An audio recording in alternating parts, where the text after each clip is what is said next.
Um, yeah, I'm great. I have a hilarious poop related saga I could regale you with from Birdie. Wait, is it like, I mean, I want to hear it. And I'm like, should we save it for the podcast? Because it's hilarious. I don't know how much other people who like aren't my friends would find it funny. Okay. All right. But well, hit me with it because I could use a good poop saga right now. Yeah, the short version is, we're potty training Birdie. She this afternoon came in and she'd been pooping in her pants like nonstop. And we were trying to she very proudly came in and was like, I pooped on the porch.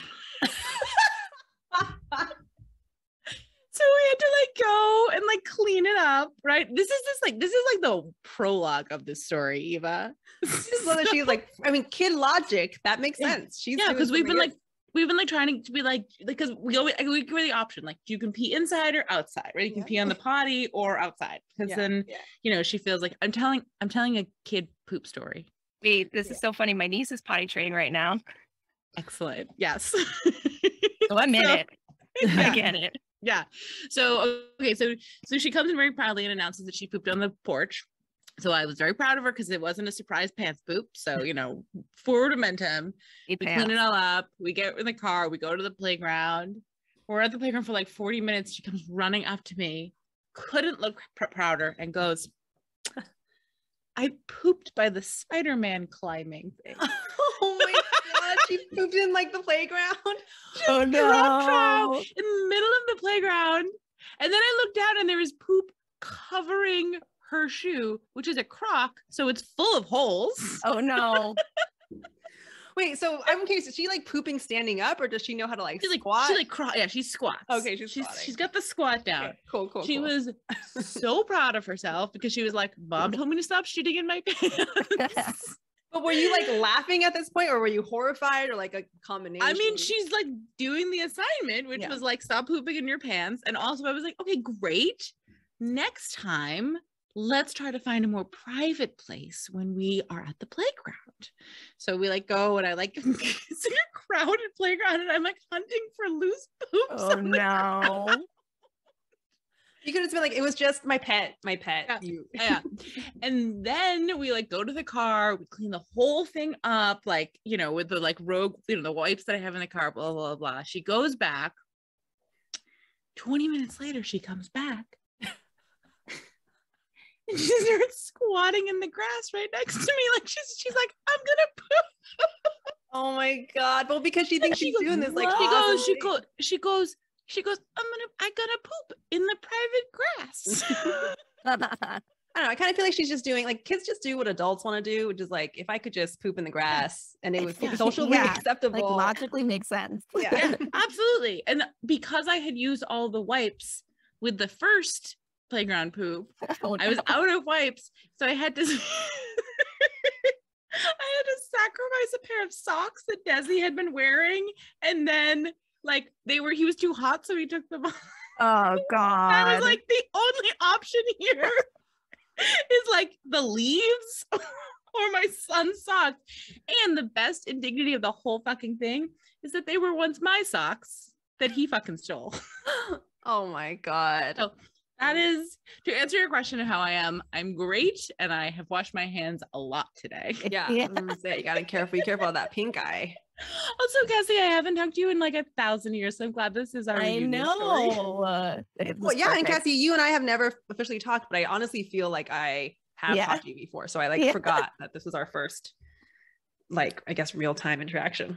Yeah. I mean, we saw each other on Kylie's birthday thing, but that was a group thing.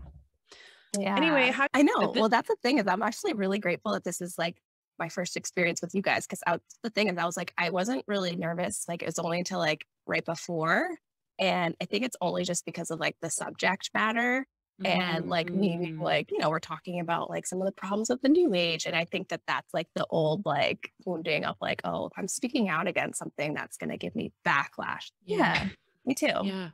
My friend Kelly and I had dinner a month ago, and she was speaking exactly to that that's the kind of podcast she likes. And she's I feel she was talking about a particular one that was like that. And then became, as it grew, became more I'm a formal person with a real thing to promote. And which I share because I think like, I think people there is like an active like interest and hunger and exactly that kind of like, just like, what's your fucking story, man?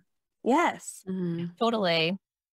I'm moving into a standing position. That's amazing. I will probably keep going up and down because I'm old now, so my body hurts when I sit for too long. I noticed that I started door dashing and I realized I could do a plow pose in yoga, no big deal my whole life. And just the few months of me door dashing, which is like sitting most of the day, I went to do it the other day and I was like, I can't do this. Like, it's wild how like it really does sitting like, and my boyfriend is a writer, or sorry, actually fiance. Which I have it on my middle finger because I have to get a reason. Perfect. But he sits all day and writes, and I feel like it is affecting, like, he's got all kinds of stuff now. But anyways, I want to get him a standing desk because now he's going to be writing even more than he was before. So I think like sitting is the silent killer, seriously, because I've had so many body ache problems. But I got my standing desk at IKEA and it's dope. Yes. Yeah. Okay, good. So I will say at my corporate job, a bunch of us got like desktopper standing desks. They were like, like I got on Amazon. It was like $100. I was like, oh, this is perfect. And that like angle of it actually ended up being something about the way it was like the desktopper. So that when you were sitting, like it's, anyway, one guy got carpal tunnel so bad that he like almost needed surgery. And I also got like weird. So don't get the desktopper, just get a real standing desk, because there was something about like sitting down with the like slight, anyways. Go for the real thing. I see what you mean. Yeah. Sorry, I feel like I could just go in and talk about like these details forever, but I will send you some information on standing desks because I've actually done I've done the research on standing desks and I'm happy to just share that information. Thank you. I am so happy. We've covered all the important topics: being old, playground poops, standing desks, new podcast. I propose we just leave all of this in and that this is our intro to the podcast. Yeah. Cassie, I have missed you. I'm so happy to see your face and be in your energy. Too. You're just such a light. This is such a beautiful like reunion. I feel like I like went into which I'll like talk about in the podcast too. I really needed to like clear and like check out from the whole world for a while to really get clear. Yeah. And I have been feeling the nudge of like, okay, now you're ready to like step back out. I feel that so often. I don't know. My body sometimes just goes, nope, can't do it anymore. And then like, I just, my introvert self just wants to like nest. Yeah. So I get it. Yeah. I can feel myself wanting to do that in this, like for the summer. And I can feel the other parts of me being like, no. So that's my courage. Yes. There's always that. Yes, there's always that no on the other side. Not always, but some version of that. Yeah. Okay. Should we ask our official first question? Because what I want to do is like ask you all the things about how you're doing and you're moving, and like I want to do all of that, and also then then this show will have started. So I feel like we should still ask you our official first question. Sure. Which is, what are you learning from life right now? What is life teaching you in this moment? Ooh, switching it up. I like it. That was after 100th episodes. We mixed up our first question.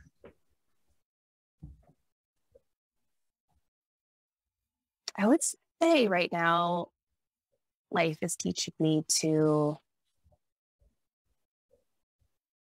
open up and welcome all of the experience of life, and really allow, the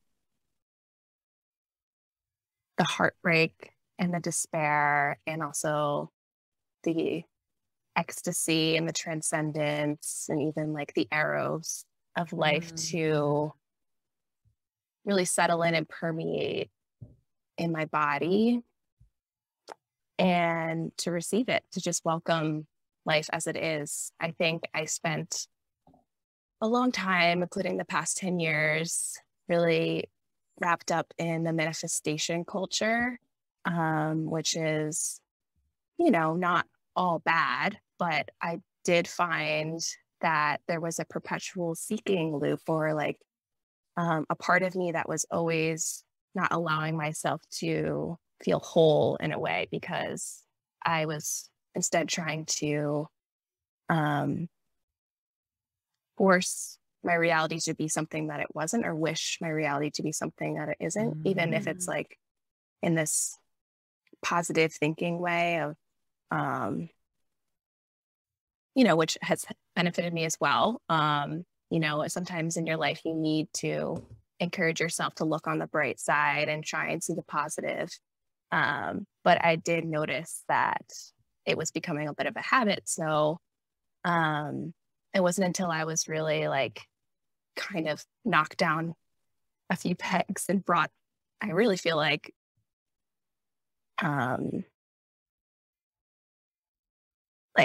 when you talk about the spiritual experience and having your ego checked, and even when you read about the dark goddess, the deep feminine, she's all about the destruction in order for new life to be formed. And I really do feel like that's been the past couple of years for me. It's just a complete cleaning of the slate, and really removing all the attachments that I had, which I was feeling like I needed to manifest, right? And it wasn't until I kind of lost them all, or released them or let them go, because I realized they weren't serving me, that I was able to really feel whole in myself, and then feel all of those more positive things that I was speaking about earlier when I was talking about allowing like myself to welcome in life and feel it all and let it permeate my being. Yeah. That was like so well said. Oh, thank you. And I just love every aspect of it. I'm wondering if you could speak to this experience with some like specifics or anecdotes, because it's like I can feel that there are people listening who are like, it resonates, and also I'm wanting to bring in something that feels like you can put your hands around it. Does that make sense? Yeah, absolutely. Yeah, I mean, I think that it, like most things, it goes back to like the whole development of my life. Just being raised in the 90s in a very privileged environment. I grew up in a very idyllic suburb in New Jersey. My father was a doctor. My mom was a stay-at-home mom. We had a very picturesque kind of town that I had free roam over. I had a lake that we would swim in the summers. I could just go to the clubhouse on my free will and swim in the pool, go to the lake, go bike on the trails. That and sounds so nice. It was really like, I am so tremendously grateful for that freedom. Gemini said, nothing I appreciate more than freedom. Like that really was what I needed. But within that community was also, the average income is like 150K median. It might even be higher. So there's a lot of academic pressure.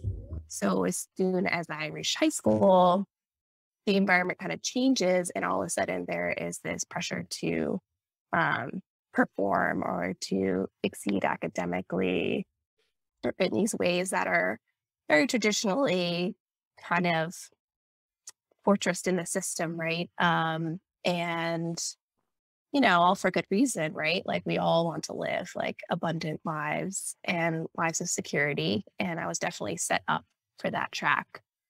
But I think that it also created a environment in my mind where I always felt like I needed to perform, and I always felt like I was falling short.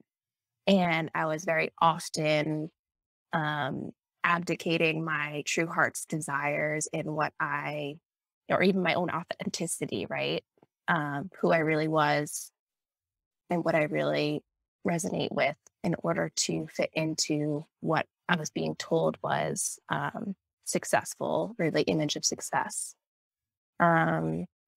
And I did kind of have my own way of going about it, even along the way. Like I decided I wanted to go into fashion because I've always been a creative person. I've always been an artist, and that was my way of marketing. I said I would go into fashion, and my dad said, well, fashion merchandising is like a great option. I was lucky enough to go to classes at FIT, the Fashion Institute of Technology, which is one of the best schools for fashion merchandising in high school. I learned how to draw the croquis, drew the fashion drawings. I took merchandising classes and learned how to, merchandise a line and what goes into product development. And then I ultimately decided I would do that for my bachelor's degree. So that was the path that I took for the past 10 years, was just living in New York and trying to make it in the fashion world, which is very much what is sort of subscribed to us. Like the media really deeply, heavily influences us, especially like nowadays with social media.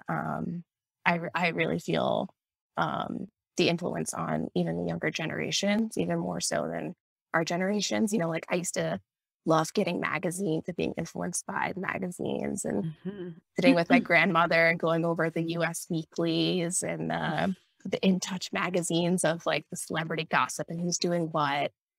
It just seems like it's amplified now. And even though it is a powerful form of expression, that sort of creative aspect of fashion, it is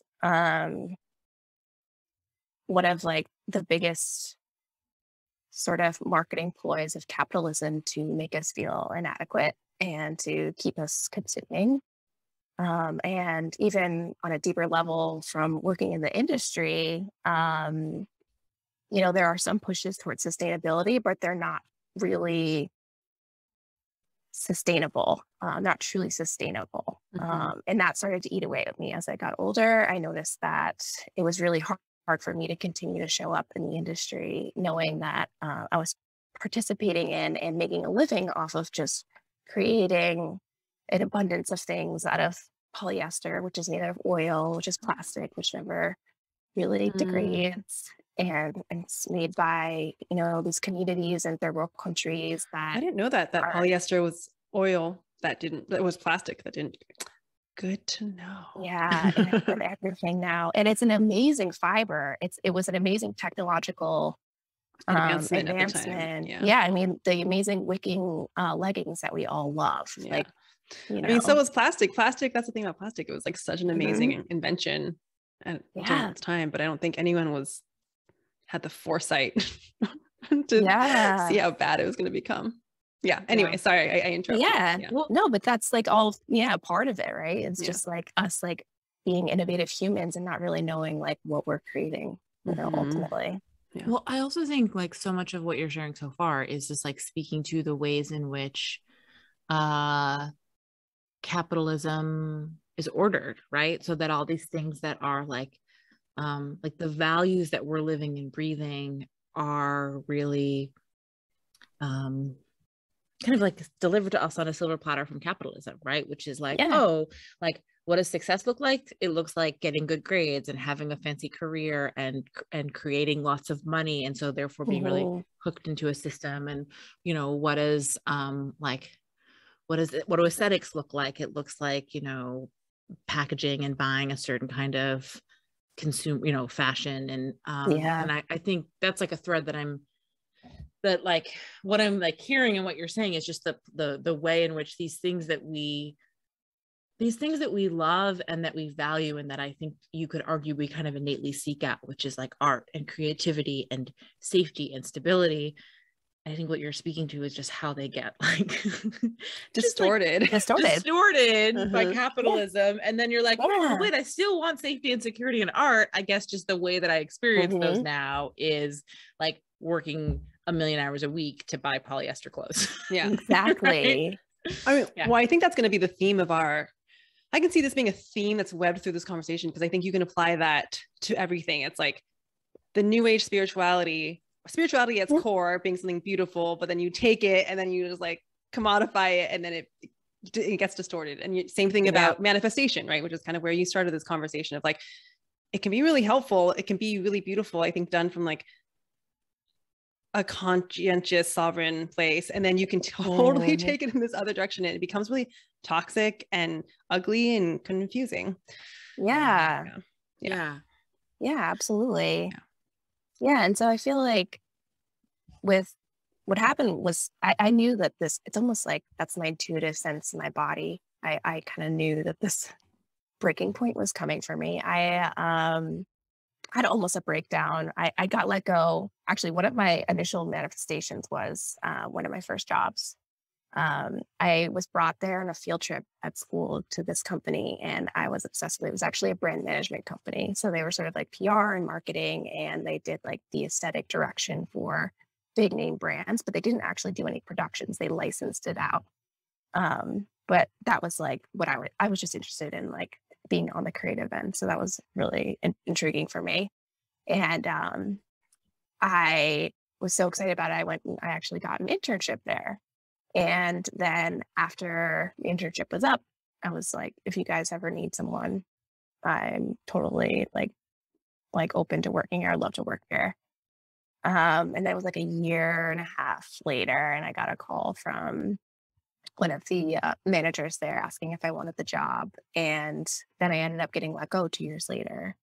And then I ended up working for one of our licensees, and the environment was so different, and the boss was really like overpowering. And at that time I was like going really deep into my spirituality, like dark night of the soul, right? And I'm just listening to podcasts all day while I'm dealing with the samples and cleaning up the showroom, like just headphones constantly in, like listening to all of the spiritual podcasts. And I had a breakdown, and I walked out because she yelled at me or something. And I called my stepmom, and I was like, I can't do this anymore. I'm quitting. And she had to talk me down from the ledge, right? And be like, hey, no. Just go and apply for jobs. Was the quitting because you were like, it was out of alignment with what you wanted to do? You knew it wasn't in integrity with what you wanted. Yeah. I was being treated really poorly. Yeah. And I knew that I deserved to be treated better. Yeah. And so I immediately got onto like Style Careers, which is one of the big fashion job websites. And a job popped up that was like, this seems like really perfect and ideal. Applied. A week later, get the interview, show up at the interview. The owner of the company lives in my tiny hometown in New Jersey. It was a tiny family-led agency. It was everything that I'd wanted. And it really was the perfect job for 2 years. And it was one of those moments where you're like, shit, this shit is real. This being magical. And yeah. Oh my gosh, they actually had factories in Mauritius and Madagascar. So if I had stayed there, I would have been traveling to Mauritius for work. Gosh. Wow. Yeah. Like that, my eyes were lighting up. And they also had partners in Europe. And I was like, this is awesome. That's why I really wanted to do fashion, was because of the travel.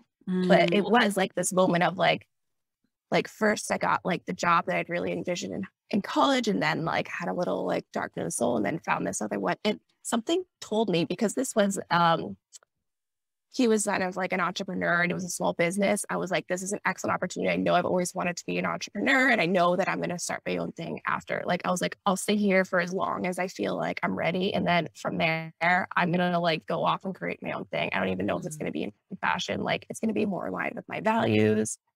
And then it's just funny how things work, where it's 2 years later and I get laid off because of the pandemic.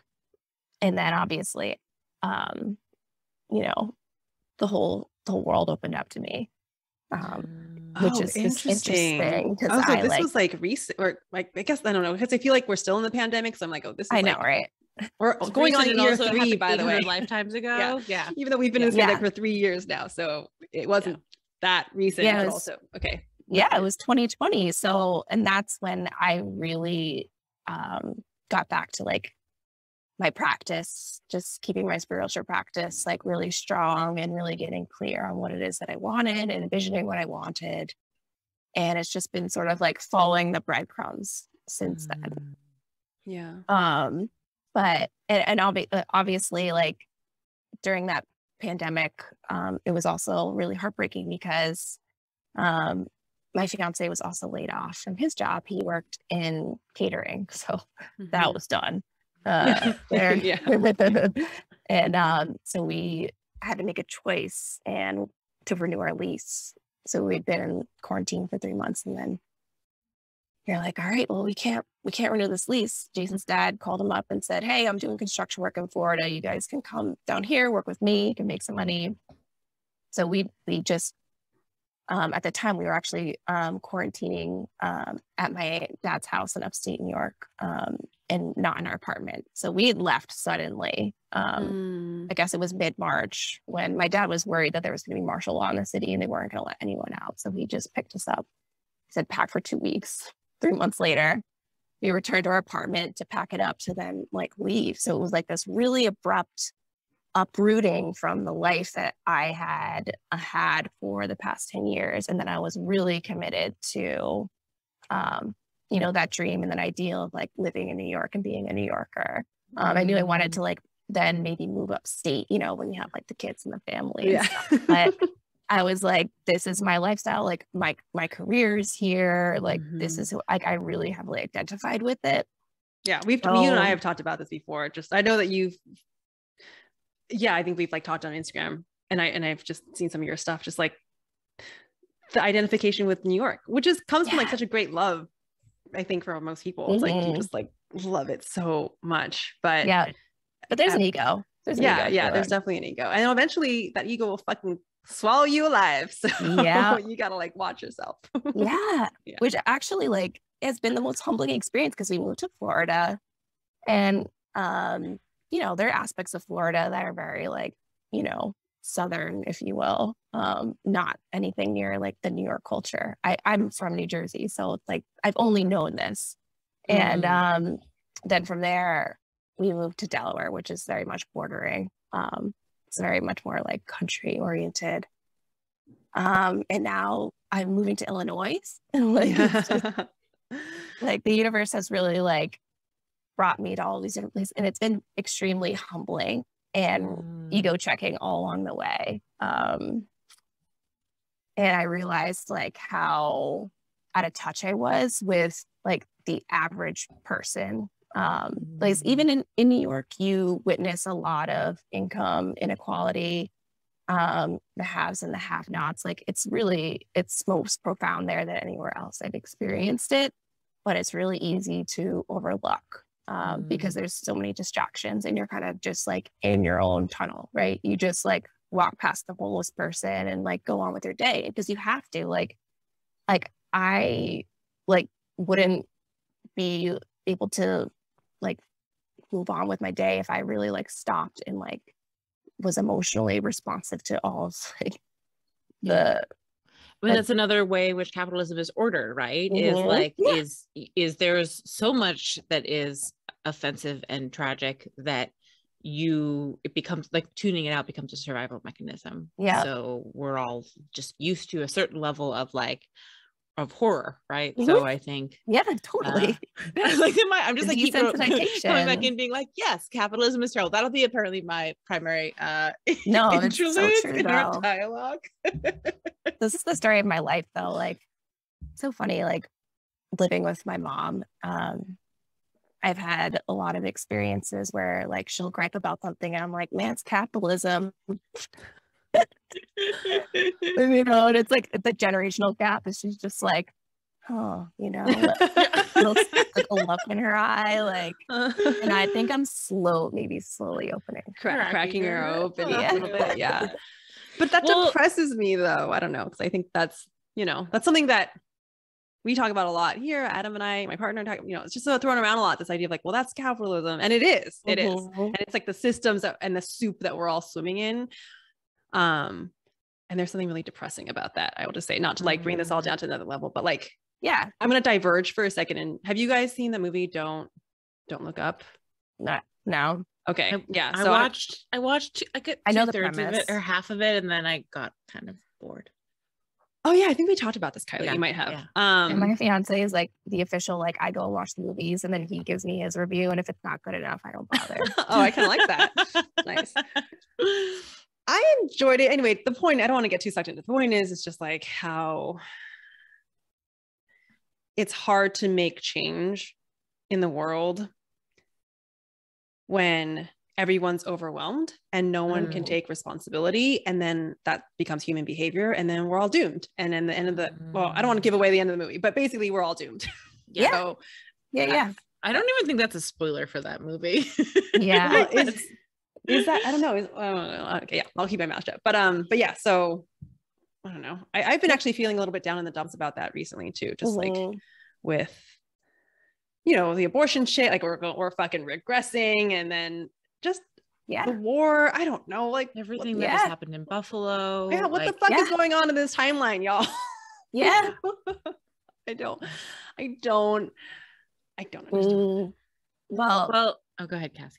I will say that I have listened to the very wise, oh man, I can't remember his last name now. Andrew Harvey. He's a brilliant kind of man in the spiritual sphere. He has lots of great books. He has a book about the spiritual path, but he talks about like the dark goddess. He relates to Kali a lot. And can you talk about the dark goddess? I don't know. I'm not familiar with it. Yeah. So like, we're all familiar with like kind of the masculine god. And the dark goddess is sort of like the esoteric energy that we're all sort of very much stuffing in the depths of our unconscious. It's very much the shadow aspect of the collective and us personally. That's how it shows up. Like people talk about shadow work, like that's dark goddess work. Got it. Basically everything that I do is like, it's just like dark goddess. Got it. Okay. Yeah. So shadow worky stuff. Okay. Yeah. So they like the dark goddess is about uprooting all of the uprooting and also creating a lot of chaos in order to kind of like alchemize and sort of create there's a better word here, like activate a change in you to transmute, right? And to create new life from that. So Andrew Harvey spoke about how a lot of these really devastating facts of our reality are the dark goddess kind of screaming at us to pay attention so that we can create change. I'm getting like Trump vibes here, because I feel like Trump, the time when Trump was president, like people were so, and this is also another thing, again, I'm sorry, I'm like on the depressing train today, but the thing that I can say about having Donald Trump as our president was that people were activated as fuck. Yep. And I think people were more angry than ever before, and thus more engaged. And there is a noticeability of like, well, things have changed ever since Biden got into office. We're back to like status quo, old white dude. And I feel like that's gone away a little bit. Yeah, it's very upsetting. I think the galvanization, right? That's the word. Yeah. Well, and I think one thing I will also say about like dark goddess energy is I think it's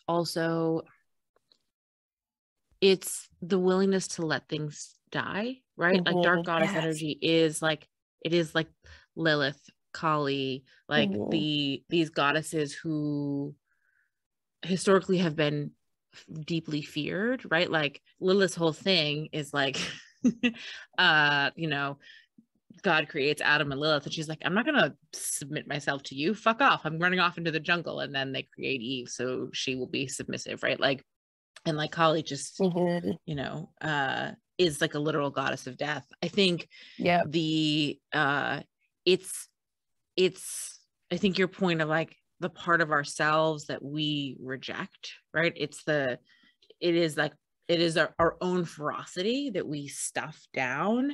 And also it is a willingness to let die what needs to die so that something new can come. And so I do think like the whole Ragnarok thing that Liz and I talk about a lot is, I think, also could be read as just another word for the dark goddess energy. And so I think if you want to like, you know, I always want to be mindful not to like make cute people's suffering, right? Like and like make meaning out of like very real suffering that's happening, right? And I think it's also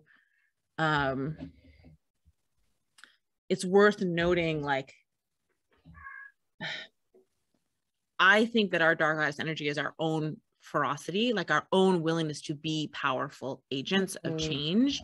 And I think like what you're talking about Trump and Biden and like our collective response, so much of all of that, even when we were angry about Trump, was like, well, I'm powerless here, right? Like I'm angry, but also I'm impotent. And I think that like the true depths of dark goddess energy is like, I am wildly powerful, and therefore I don't have to submit to these current circumstances. And my felt sense is, as more and more and more of us, you know, regardless of gender, have access to this like ferocity, willingness to let die what needs to die, willingness to be like unacceptable and, you know, outside of this kind of capitalist script, I think then more and more of us like will then actually carry a certain kind of power, whether it's the power of like magic or the power of like, you know, Congress not being all a bunch of old white dudes, right? Like however it like it's kind of irrelevant in some ways. Like sorry if you can hear my neighbors playing hockey in the background, but they're like screaming in the background, and I feel like that's just like reinforcing the vibe. So yeah, exactly. But I think what you're speaking to about this, I hadn't really consciously mapped it to this collective moment that much, maybe because it's been such an internal journey for me of late.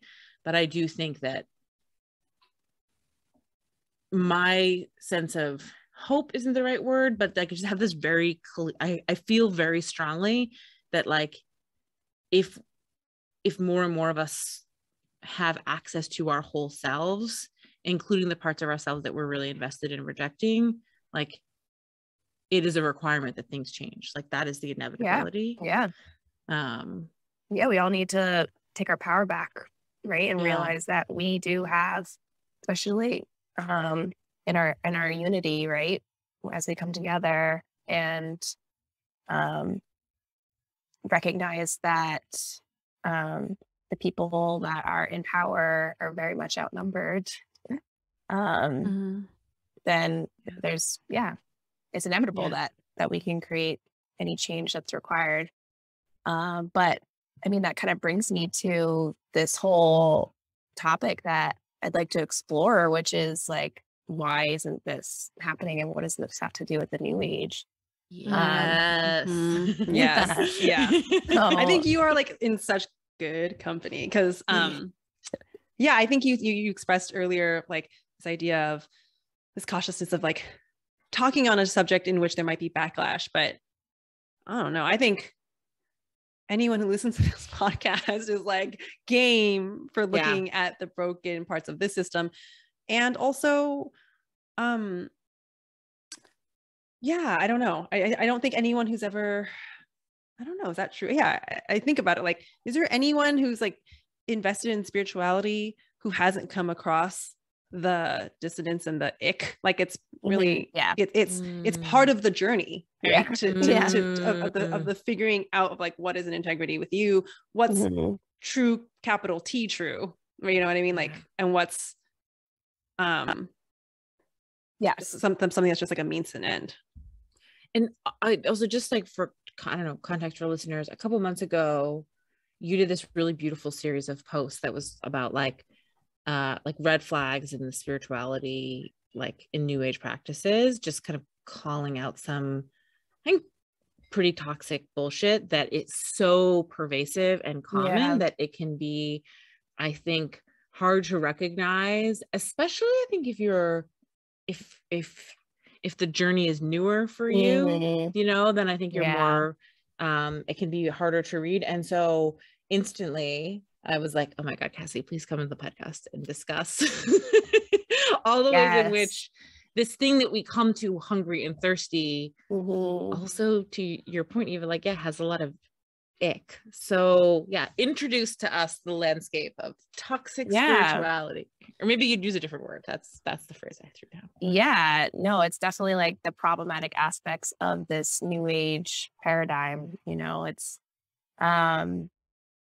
like the past year or so, I've been kind of like awakened from my awakening to be super meta, and it feels like I've been in a cult and that I needed to come back down to reality and clear out like all of this weird way of thinking and relating to myself and spirituality. So there's like a weird indoctrination that goes on when you enter the sphere, and there's a lot of resources that I have dove into to help enlighten this conversation. And if she came prepared. God, you have a bibliography. I fucking love you so much. This came prepared. I love it. I feel honored when someone's going to come to our podcast. She's got notes. Yes. I have my Cassie notes. Means fucking business. Yeah. I love it. Well, this is also something very deeply personal for me as well, because my fiance, and the family I'm married into, has been deeply embedded in the new age since the 60s, the 70s. Like my fiance grew up in a very new age mindset and family, and so I see how it plays out across like a lifetime. It's just reflected on his family, and I see how it's affected him and his siblings and just the dynamic within their family. And also like just some really terrible stuff that's happened to them because they've been susceptible to things. So there's that experience that I feel this is like what's galvanizing me to speak on it, right? Is that this affects people and it harms people, and it actually perpetuates trauma. And it's the buzzword within the new age sphere lately is all about trauma. And I think that what we know about trauma is really just scraping the surface. But a lot of people out there are talking, about it as if it's just like the latest, like, electrolyte drink or something. I don't know, just very casually and not, like, oh yeah, just heal your trauma, Yeah. But so basically, there's a cultishness in the rhetoric and in the structures that exist within this space. And the reason why it's so popular and the reason why people fall into it is because we're in what the professor John Vervaeke from the University of Toronto speaks on, the meaning crisis. He has an incredible series free on YouTube, all about this, and it goes way in depth. But essentially, can we get your list of notes and like circulate these as show notes? I feel like also my like academic heart is just so delighted by yes. Yeah. Okay. I would love to share these resources, but I've actually thought about compiling them myself and sharing them. But yeah, we're sort of in this this moment of a lot of different crises, right? We have the mental health crisis, the addiction crisis. We have a loneliness crisis where people are feeling increasingly disconnected.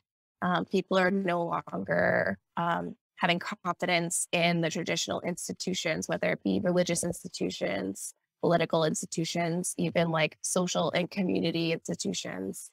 There's just like an increasing feeling of like existential angst and like concern among like your average person. And so we're all very much desperately seeking to figure out like how to create find safety and wholeness and wellness. How to find like that sense of like self-transcendence, or that sense of wisdom, or that sense of meaning in a society that's just consumed in a whole lot of like bullshit and corruption, right? There's also this like level of cynicism and nihilism that like is kind of going along with this.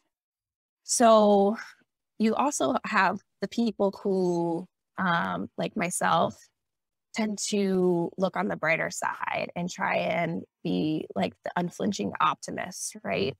And in the book Cultish by Amanda Montell, amazing book. She talks about just what the structures of a cult are and how it kind of boils down into all these different aspects of our society, including like the girl boss culture, even like the prevalence of like Soul Cycle and all these other like boutique fitness cultures, and even corporate cultures, and how we should all really be aware of these cultish dynamics. But she says that what leads someone to be consumed and prey to cults or cultish thinking is not necessarily like a deep like insecurity or desperation, but it's actually like an overabundance of optimism. Oh, that's so interesting. I've never thought about that. And I'd always assumed that it came from feeling like a void and needing to fill that void. But you're saying someone who's perfectly like happy and grateful and appreciative also gets sucked into these things. So that's the thing, is it has nothing to do with your education level either. Like the data shows that like people who enter cults are very educated. They come from steady, like safe, like, you know, backgrounds where they were like given a healthy upbringing. It's really just because, you know, we have all of these greater crises going on with the economy, the environmental crisis, political crisis. You know, like a lot of podcasts I've been listening to are just addressing everything as the meta crisis, right? Because it's the crisis that it involves all of these things. So yeah, we're at a really like pivotal point in humanity. And we also have like this increasing access to all this information and this flood of information and awareness, more so than we were. You know, like I'm sure there were just as many terrible things happening 50 years ago, but not the average person didn't really know about it, right? Can I ask a question before we move on about the optimism thing? Because I'm really still, my brain is like, won't let go of that one. Is the theory that what comes to mind immediately is how when we're like really quote unquote optimistic, we can be more inclined to ignore red flags, or maybe like a link between what we would call optimism that's all actually more like kind of gaslighting of yourself and ignoring toxic like something seems something seems off here, but I'm sure it's fine, like direct link. Or I don't want to look at the negative things because that's just going to bring me down, so let me not do that, which is exactly what I think so much of the three of us, like, I mean, Cassie, you started off this conversation by saying it's all about being with what is, which is like the horror and the jubilance, like it's and that is really, I think, much more sustainable and much more realistic.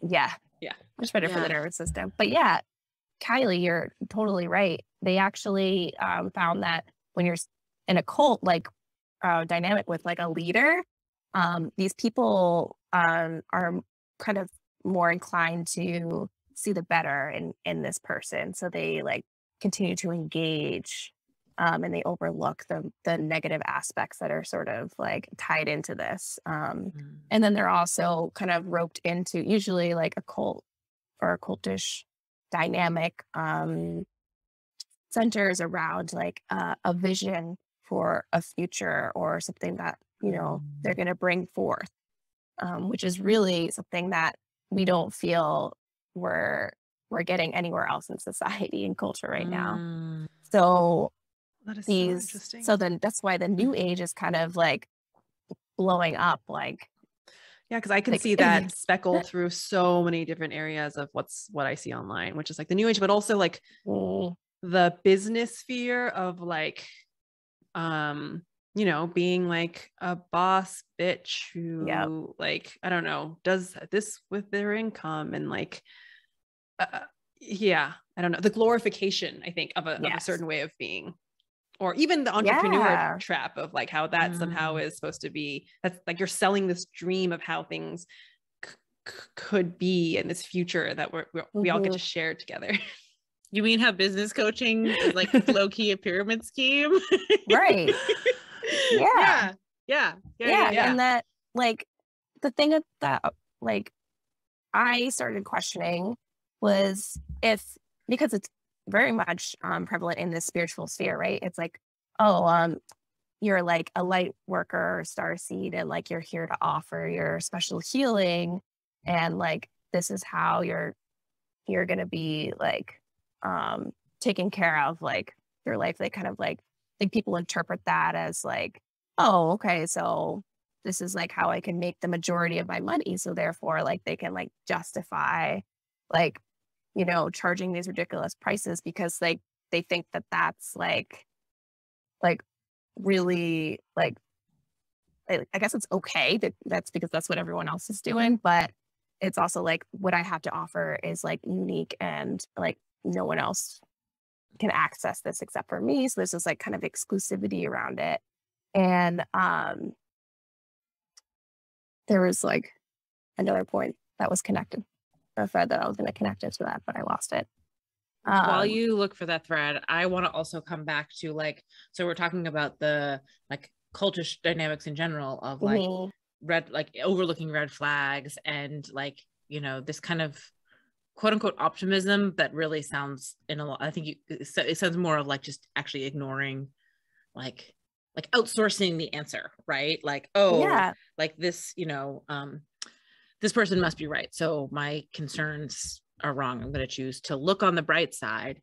And like literally the foundation of so much new age thought is like, look on the bright side, right? Like love and light, like choose exclusively to focus on like positive thinking, and therefore and that's like the means by which you create. That's like what we're told is the means by which you create everything. So the very kind of fabric of so much of new age spirituality is actively promoting that we gaslight ourselves. And gaslight the world and and everything that's going on. Which I guess brought me back to the thread, which is I personally, in my own journey, have found like as I've deepened my sense of spirituality, is I have felt a more potent sense of responsibility and accountability to the world around me and the role that I play in dismantling these oppressive systems, of creating the change that's required in order to bring about all of these new age ideals that they talk about, which is like, you know, a world that has greater justice, peace, and just human dignity. And I personally don't think that we need like a whole fleet of star seeds just doing spiritual coaching that's gonna change the world. I think that that's a little bit self-delusional. I think we need people who are getting in touch with a stronger moral and spiritual fiber of their being, if you will, that are in all aspects of our society and culture, so that we can, you know, have people all along the grassroots creating that change. And I think that's like, you know, a little bit of the spiritual narcissism that we see out there, which is basically that concept of kind of the spiritual superiority that often comes along with acquiring or endeavoring in like spiritual practices, whether it be like energy work or just pursuing spiritual wisdom. There's actually a study that was presented in the Cultish book that said that people who partake in energy work kind of modalities actually are tended to be more narcissistic than people who didn't, or people that only engaged in mindfulness practices. So it's statistically proven, because they have this sense of like, oh, well, now I have this spiritual gift. I've been divinely gifted, and I have an awareness that other people need. And I think that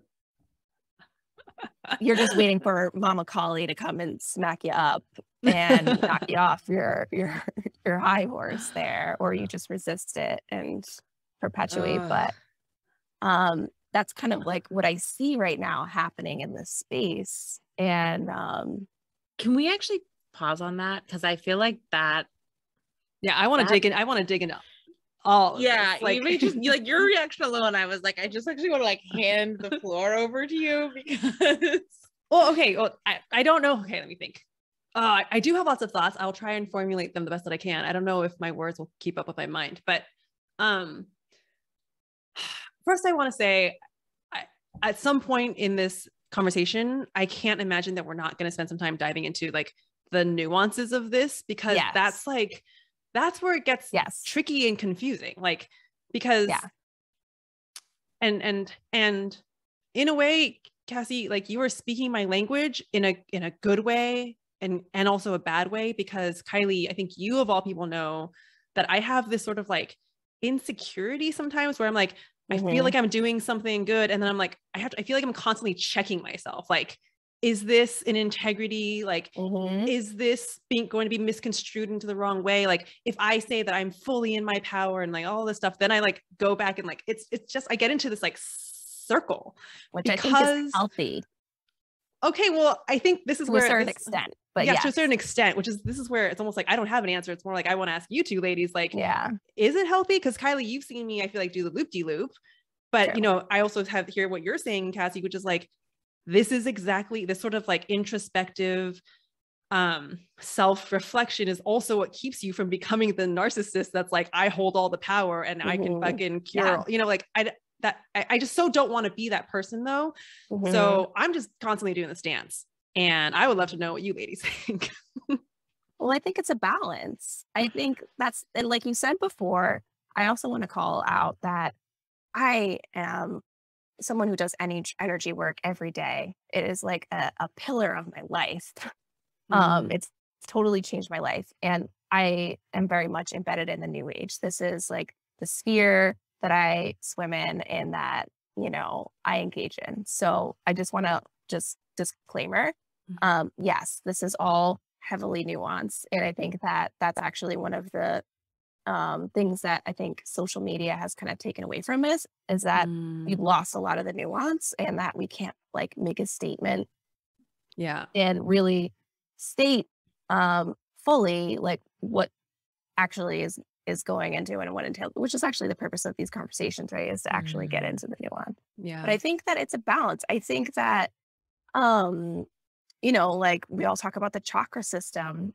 If you're just like constantly up in your upper chakras and you're blown out, like, you know, channeling or, you know, whatever it is, your energy work, but you're not like grounded to the earth, like you're going to see that reflected in your reality. And it's kind of like the same concept on a greater scale. Like, I really just feel like the new age in general is just very ungrounded and unbalanced, and it's all about rebalancing. And you know, we're spiritual beings having a human experience, as people say. Like, I think we sometimes forget like the whole human part, and we get a little bit we're also human beings, you know. It's just great, because I was just texting with one of our really early podcast guests, Zaylee Kane, who is a very old friend of mine. And we were texting actually this morning, and about kind of the same thing that I was saying. And I shared like transparently, I think in the beginning, my like journey into mysticism was really an investment in escaping the body, as was my journey in academia. Like, I was invested in escaping the body and like being human, you know, for a long time before I found mysticism. And it was just like another way, which I was like, oh, I'm more than being human. Therefore, now I have more ways that I can escape being human. And what has been really, And in some ways that feels like, if you were to like map like a story of development, that just feels like an adolescent phase, right? Of like, okay, like that was like a certain kind of experience that was important to me. I felt really powerful. Like I felt bigger than the circumstances that had previously defined me. And also like the more the practice moves through me and like the more I fall into myself, it's just so abundantly clear to me that like, oh, the body is the portal to being infinite, right? Like being human is the way in which I experience being quote unquote greater than human. Like, like my attempts to escape it, which I wasn't fully conscious of, obviously, but I can now see my attempts to, and what's also interesting in a total paradoxical way, my attempts to escape the body through mysticism, like mysticism is also the very thing that has brought me ultimately to the body more than anything else, right? Yes. So that's the like, which in some ways I think is both of our journey. Totally. Yeah. I was gonna say, I like, I'm so in agreement with you and I relate to that 100%. Yeah. Yeah. Yeah. And so bringing that kind of to your question, Eva, of like kind of questioning like on a spectrum of spiritual narcissism, like where am I showing up? In some ways, I think the body is a really helpful tell, because what comes to my mind immediately as you're saying that is like, if we're trying to answer the question exclusively from our head, like that's the place of narcissism. That's like the perpetual cycle. You're just perpetuating the cycle. Yeah. Right. And like whether your story is like I'm the best or I'm the worst, like they're both still the same, equally bullshit, right? And so like I think when standing in your power means I'm so fucking powerful and therefore like better than, that's the mind. But when standing in your power is like the sovereignty that you feel in your body, which I know is a physical sense you have because you've spoken that before, that feels like the answer. But I will add, Kylie, that is a developed sense. And I think if you're not used to being in the body, like in my own journey, I've noticed that even just like in learning how to follow my own intuition, I feel like the hardest like lesson or one of the most challenging aspects of learning to listen to your intuition in the body and the wisdom of the body is understanding what's like the conditioning of the body, because our body keeps the score, right? We hold all of those patterns. So a lot of times something could feel right in the body and it's maybe not the right decision, or I don't like to say that. I don't want to say it's the right decision because it could be the right decision, right or wrong. But it could feel right in the moment, but you don't have enough information. Then 10 years later, you have hindsight, and you're like, actually, that was like the best that I was doing for where I was, and that's okay. Which I want to also like really bring into this conversation, this idea of like self-compassion, and also just like maybe some like levity to this, because I think. This conversation, I think, can actually, someone's listening, I think there are some people out there where it might kick up a lot of imposter syndrome, a lot of shame, a lot of questioning. And I think the truth is the best way to like constantly like improve or just live in integrity, I think is a better way, is just to be compassionate with yourself. Be like, hey, I messed up, like that wasn't good, or that wasn't right, and I don't agree with that anymore. Like now let's just, you just pivot. But there's a weird thing about the spiritual culture that's also like, I mean, if we can bring in compassion, then we're good. But there's also something in the spiritual culture about that like shames that, I think. And it gets dangerous. I think that like one of the most like enlightening things for me has just been learning about how the brain works, and learning about like cognition and how we are easily influenced. That was why this cultish book was such a great read for me last year when I was going through all this, because it helps me have the compassion, because it made me understand the dynamics that were actually at play in my brain and in my conditioning, that were like causing me to make certain decisions or believe certain things. And that's the other, I like, thank you, Eva, for bringing up that point about having compassion, because we are just human. And I think we think that our brains are, infallible, and they're, they're not, like they're very much like conditioned to operate in certain ways. And I guess that's what drives me to shed light on a lot of these dynamics too, is because like the more like the more clarity you can have on finding out like what the right path is for you in this journey. Because that's the other thing about this like spiritual space, and for people who enter it, is it's very much like there's no institutions, which like, I'm not the biggest fan of like institutions, but it's also like there's no regulation, there's no like any sort of measures to like guide and protect. And so we're kind of just all like making it up as we go along, and we're just kind of like self-learning and self-discovering in this wild, wild west without like, totally an intro to the new age. Right. Can I ask a question, Cassie? Because I really loved your point that like the kind of discernment of the body is like a learned practice, right? And I also know that embodiment practices is something that's like, I think it's a space you hold really gorgeously. And so I was wondering if you could actually speak to someone who maybe does tend to kind of process these things more exclusively from their mind and is interested in deepening their ability to understand kind of the body's wisdom, or discerning like what's a trauma response versus intuition and all of that kind of complicated space. What kind of guidance, I guess, is the question? Like what insight would you offer to someone in that place? Well, I would first ask them if they have a practice of tuning into their body, which a lot of people say I have a meditation practice, but oftentimes that's very much still in the mind. So I would invite them to bring in a practice of bodyfulness in whatever way is most accessible to them. I've explored all different kinds of modalities. Embodiment is definitely my thing. I offer embodiment practices. It can be just a simple grounding exercise. There's a lot of energy work practices that practice sort of taking your attention, if you're in a meditative space, and bringing it into the lower chakras.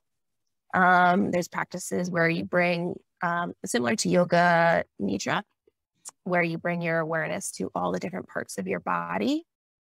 You could also engage with that same kind of full body awareness in a moving meditation or a walking meditation.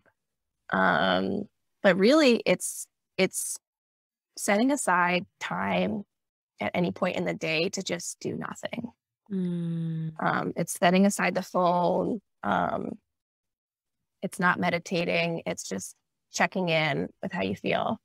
And then as time goes on, you'll notice that you're starting to develop a relationship with the language of your own body.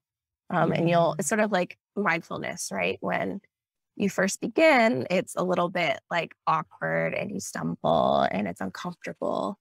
And there's some challenging aspects to it, and you have to keep reminding yourself, right? It's a new brain pattern that you're creating. So it's the same with, bodyfulness. You're creating like a new way of relating. So it's going to take time. And then over, I think that once you start to open that door, and see what's there for you, like you'll start to sink into it even more. I love everything you're saying. I especially love your point of like, it's setting time aside to do nothing. That like spoke to my core, because I was instantly thinking about how like I think one of the things that we can do is make, in the way that capitalism has like, you know, woven around spirituality, meditation, I think, can become a way that we are productive. Yep. Right. Like how often I've heard, well, like I should meditate. Like it just becomes it's like a thing on your to-do list, and it's on your to-do list. Yeah. And like, and I think, and therefore like the meditation itself then comes with all this pressure of like doing it right, and like all the things you were discussing in the beginning about like good grades basically shows up in meditation, which is its own like beautiful thing to just witness and move through.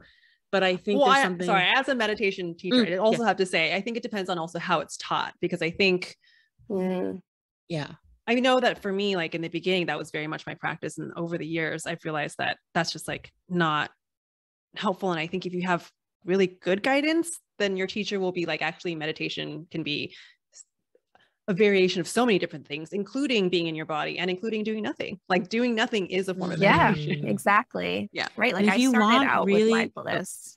Yeah. You know, I was just going to give a plug, which is that if you want really good mindfulness meditation coaching, you could hire Eva for her quietude program. Okay, cool. Carry on. That's very sweet. Thank you. Yes. Yeah, absolutely. Mindfulness is the number one skill that I've acquired in this lifetime, and it's really served me. And it's something that like I've developed over 10 years, and it wasn't until like now where I really, really appreciate it and get to the depths of it. Yeah. So I wholly support deepening that practice.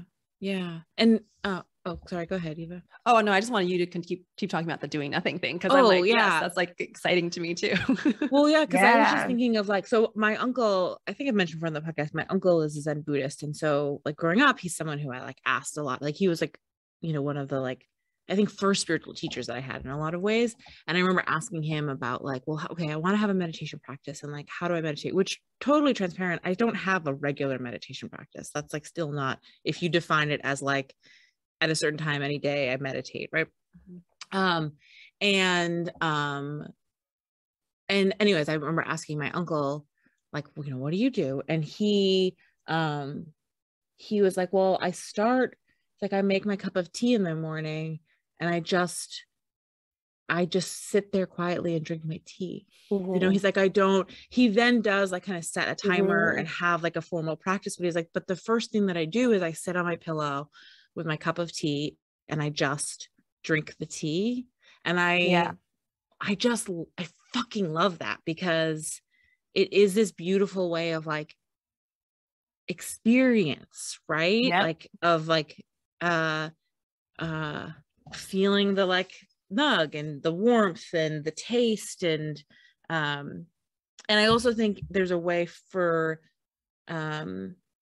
the busy mind, it also can also be like a helpful, I don't know, it can be a helpful like anchor, but absolutely. But I think again, there's a way that we can make so much of this around like fixing a problem, right? Like, I need to get more in my body, and therefore that's a problem I have to fix, and I have to go find the book or the program, right? And so I just like the fact that your answer included do nothing every day just is like, I couldn't love that more. And to branch off of your point about the fixing too, that was something that I feel like is really important to bring up too, is that in this sphere of New Age, it just feels like when you're really wrapped up in it, there's like a psychology that can overtake you, or a way of like a cognitive loop that you're in, where you're constantly feeling like everything you do needs to be sort of like mined, or you know, what is the purpose? What is the meaning behind this? Or what is this telling me about like my conditioning or my past or my limiting beliefs? And that really served me for a certain period of my life. And then I realized it got exhausting. That it's totally. Like we don't always need to be finding a deep, profound meaning in things. It's just sitting and enjoying the cup of tea in front of you. And when you practice that, that's like where I've found my connection to spirituality and my sense of meaning and my sense of purpose. It's because I found that in my ability to sit doing nothing with my cup of tea, like that opening, you know, like I spoke about, like welcoming in the experience, like I'm then able to do that, you know, in all the different various experiences of my life to a certain capacity.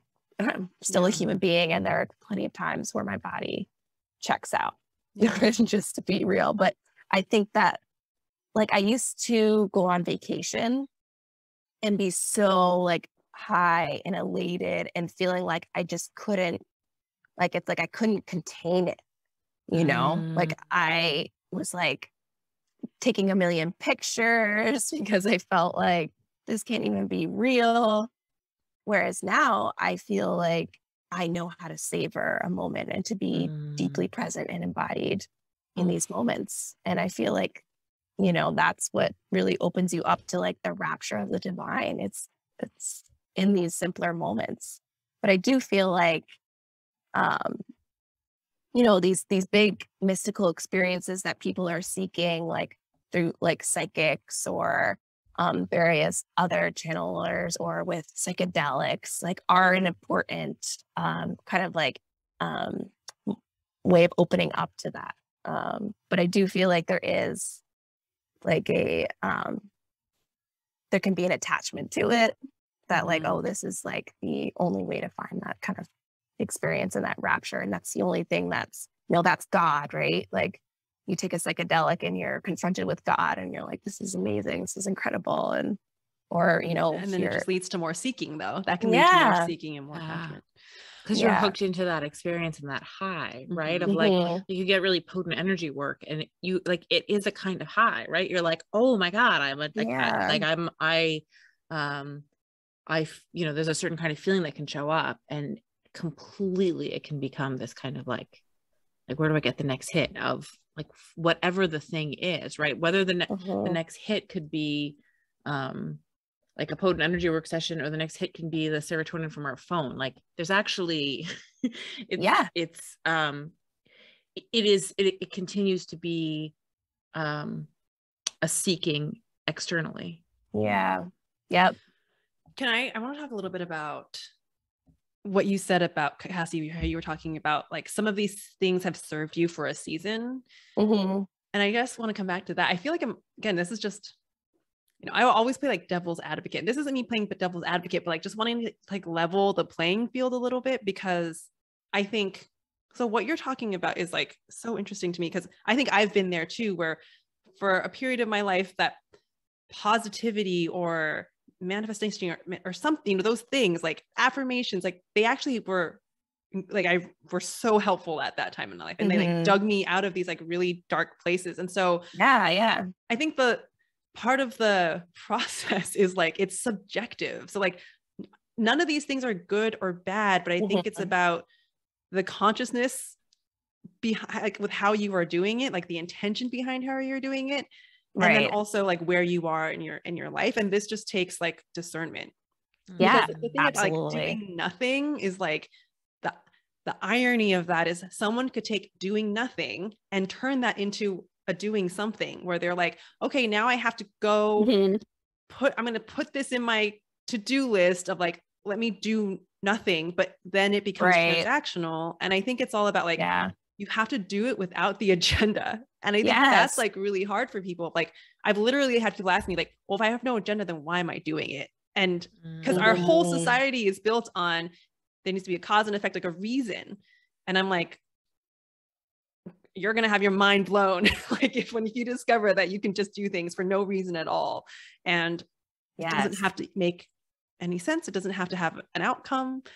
It doesn't have to have a purpose. And I think that's really uncomfortable and scary for some people, because they're just like, well, then, you know, for a plethora of reasons, either because we have this idea that everything is urgent or life is too short, and et cetera, et cetera.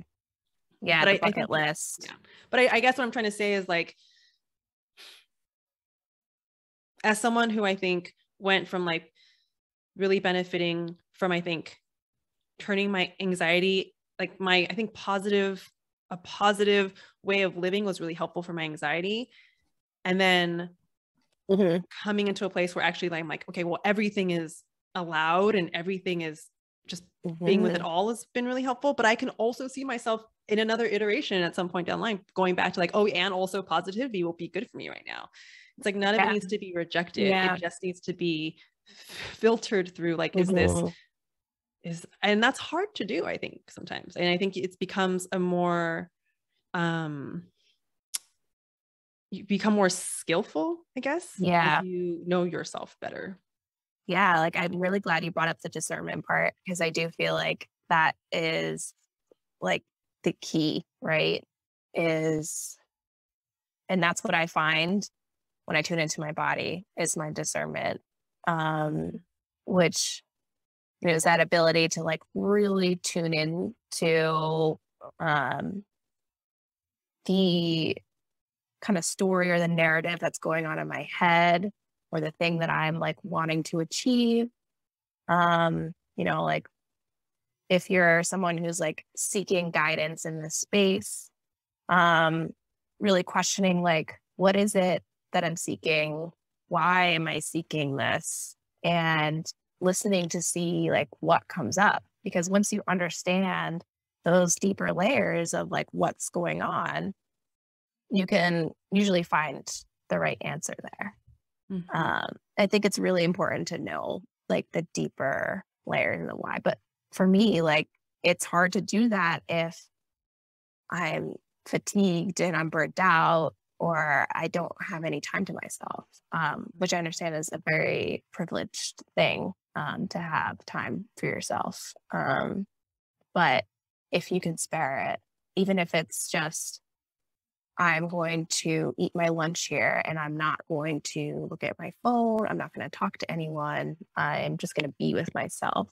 Like even like you were saying, like, it's more about the mindset of doing nothing, right? Or like allowing like space for like kind of like the muck to bubble up, and then for maybe like the wisdom underneath it to start to come through.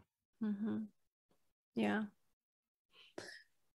I just want to be respectful of your notes, because I feel like you came prepared, and I wanted to see, was there anything else? Like, I feel like we just were like at the tip of the iceberg, because I think there's so many different things that we see in the sphere of like, whatever you call it, like new age, Instagram, this whole thing. Were there any other trends or things that you saw that you want to bring attention to? Because I feel like we could, like, between the three of us, we could probably name a few.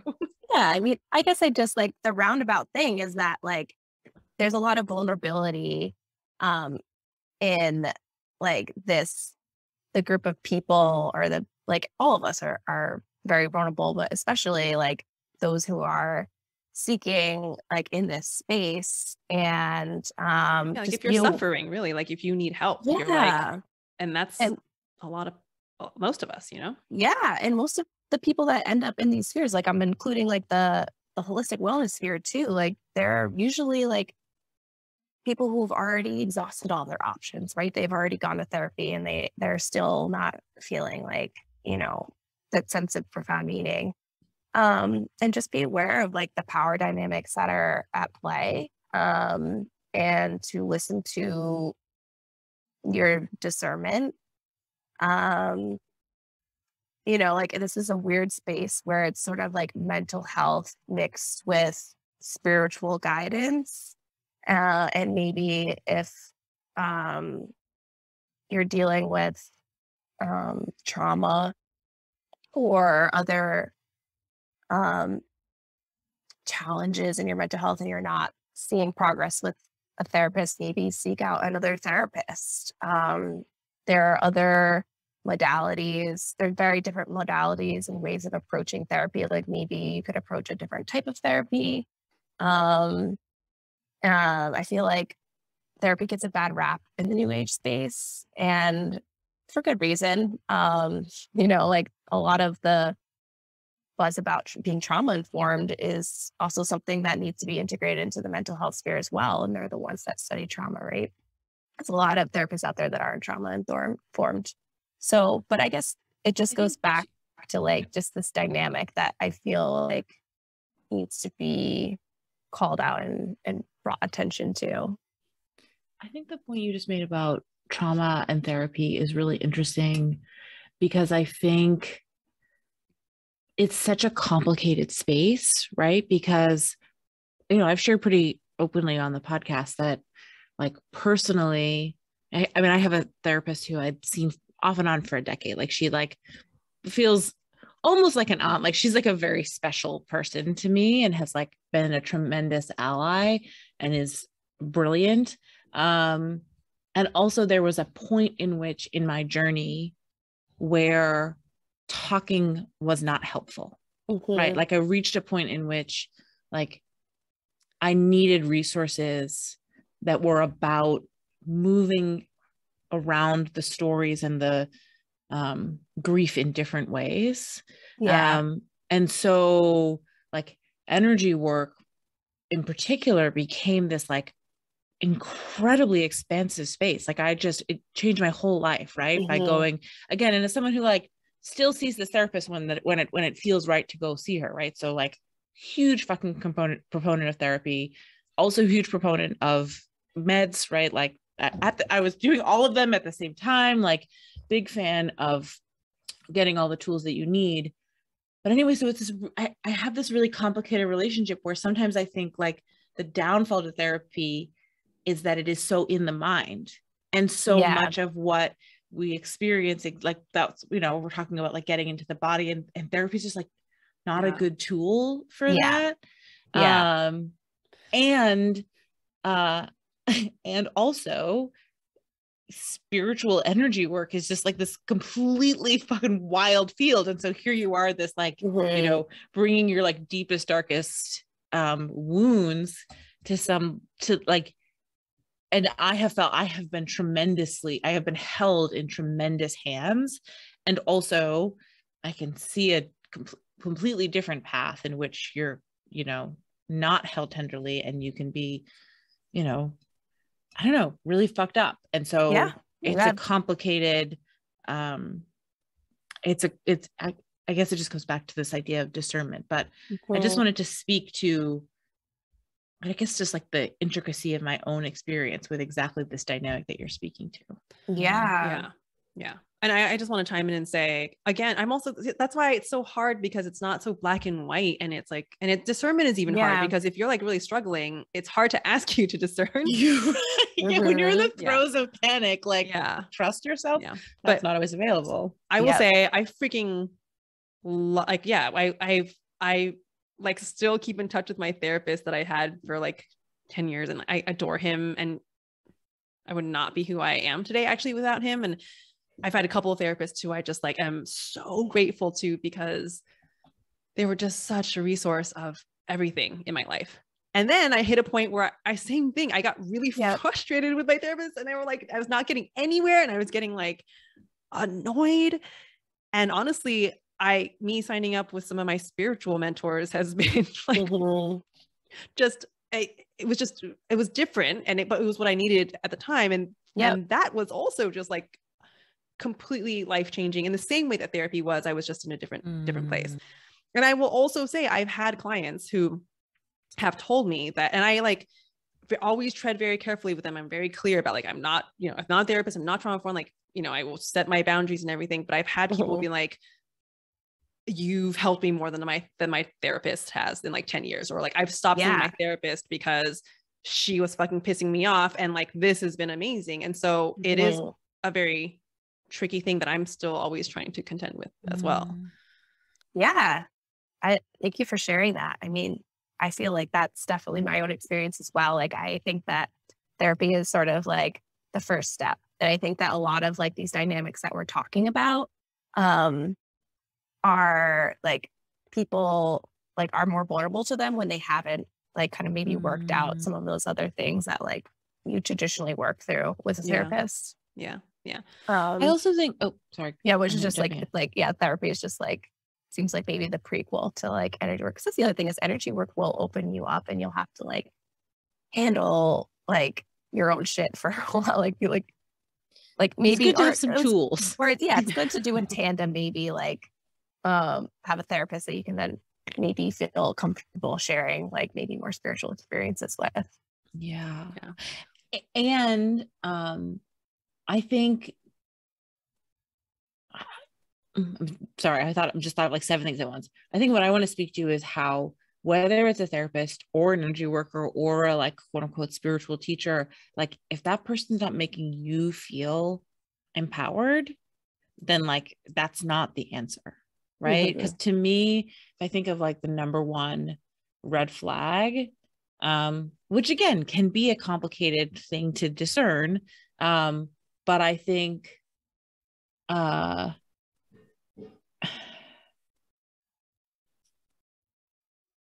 the journey for me is falling into myself and learning how deeply I can trust myself and learning how deeply I can be the source of everything that I need.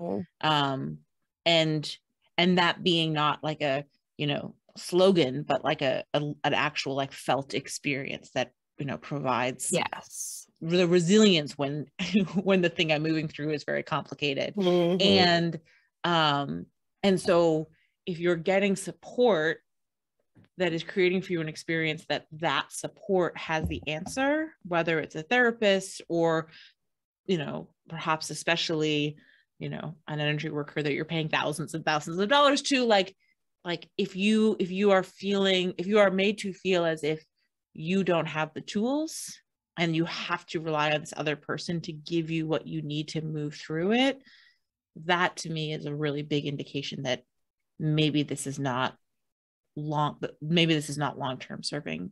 Right. Yeah. Or if like you have to do things their way, and if you don't do things their way, that's why it's not working. That's why you're like failing. Yeah. So I guess that's like my point is like, if you're seeking assistance in this realm, like you really want to vet that person and make sure that they can hold that kind of space for you and understands the power dynamics at play. And that like they have like the mastery and the tools to assist you through whatever it is that's going to come up, right? Like it's like I mean, it's tricky though. And it's also tricky because, and I know Kylie, you're very like intuitive going with your body, and me too. I think I've gotten that more way over the years, but it's also like, sometimes I'm just like, it's a feeling and I'm like, I know I want to work with this person, and it's worked out really well. But I can also say I've been burned before. I've worked my first like business mentor, spiritual person. This was like years ago, but like traumatized me. Like it was such a terrible experience and really burned me. And so I think that's also why I'm overly cautious sometimes about making sure that I'm like, I just never want to be that person to someone else. I think this goes to something you and I were talking about offline the other day, Eva, which is this idea of like promised results. That to me feels like another red flag. And I actually think is part of where like the overlap between spiritual business coaching is really complicated, right? Like I have been really intentional about not ever saying like 10K months, because like, I think that's a whole tangent that I won't go down. But I think that there's a way in which attachment to outcome and like someone coming along and saying like, I guarantee you'll have X experience is its own kind of fuckery. I mean, for sure. What are the tools being offered? What are like the skills and the experience that you're going to gain? Like that should be more of the focus, not like, this guaranteed result, right? That's a good point. Because I really this idea of like speaking to people's pain points and like and like that's the thing, right? You're taught, and I don't, for listeners who don't know, maybe because you're not in this field, but that is something that is taught in this industry, is like speak to your potential clients' pain points, which is essentially like it's just confusing, because like on a practical level, like I get it, like that makes sense, but you don't want to like prey on someone by saying, hey, I know you're suffering in this way and I can promise you this. That's marketing 101. I mean, yeah, that's marketing 101. Do you guys follow Simone Grace Soul? No, you've told me about her a bunch of times. My God. I'm like madly in love with her. I need to put her on our list to ask her to be on the podcast, but she is increasingly the only, in my mind, interesting like marketing coaching person out there. And she just posted today, or I read it today, this post that was like, when you are selling to someone's pain points, you're actively creating a relationship of instability and insecurity and like fucked up power dynamics. And that is then the foundation of your relationship with them and your business. So like, don't do that. It's shitty. Yeah. So she's a good one to follow if you would like marketing. I'll add on to that Ash Rising on Instagram. Oh, okay. She's Ash Riley. Mm-hmm. She's another amazing person that goes through like trauma-informed marketing and interesting. She goes through a lot of really helpful stuff. She has the blog. She was on an amazing podcast, which I'm gonna plug here as well, because it's a podcast with two people that have been through the whirlwind of the new age and talk about a lot of like what we're talking about here. And I'm gonna have to find it in my library. There's a lot of podcasts actually out there. Yeah, you can just send us a bunch of links and we will like put them all in the show notes. So yeah, I'll do that. Robust. Yes. But we need to remember to put them in the show notes, Kylie, because I think we always say we're gonna put things in the show notes and then we don't actually remember. But I think if you send it to us, we'll remember. Yeah. When my ADD brain has to remember and look something up, it's a fucking lie. But if we get a list, if your ADD brain gives me a list, right? Yeah.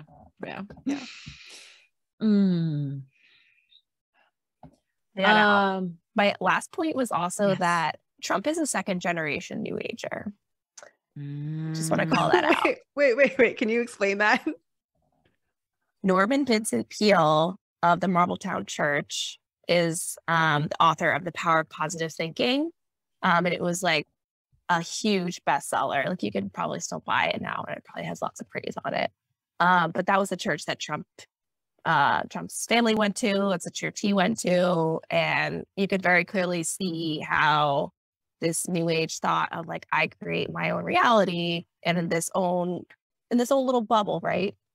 Like that's kind of the thinking and the problematic nature of the manifestation. You create your own reality culture right now. So people think that it's within a bubble that doesn't include the rest of the world or the universe.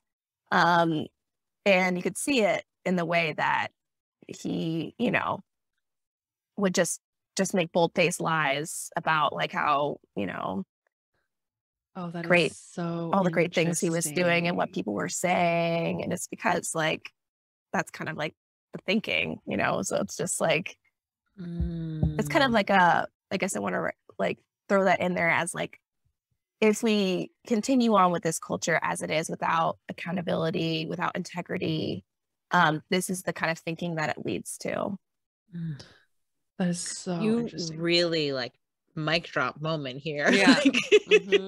Final point is like, wow. I think that's just an excellent, it's just this is really fascinating to me. It's so fascinating because I think it's like so nuanced, but like you've just really taken a wonderful example of how, this whole new age positivity thing can be taken and used in a harmful way and maybe used for harm. Yeah. And like, what a wonderful example. It's like, okay, well, you need an example, like, let's bring it to real life. We see it all the time, actually.